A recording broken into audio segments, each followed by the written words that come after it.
Thank you, Mr. Speaker, for allowing me to respond to this question. Mr. Speaker, once again, the honourable member has jumped the gun and demonstrated her lack of knowledge about environmental matters. Mr. Speaker, if someone sits down, has the Talanoa and says, I want to construct a hotel at Denrao, that doesn't mean that immediately the EI needs to be undertaken. Mr. Speaker, people think about a particular project in a particular area, acquires that area, buys that particular plot of land, does the architectural drawings, lodges it to town and country planning. The town and country planning then sends it to the Environment Department. They then apply for a screening application. Environment Department then determines whether there is a need for an EIA.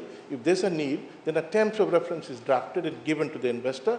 The investor then hires a EIA consultant to undertake an EIA.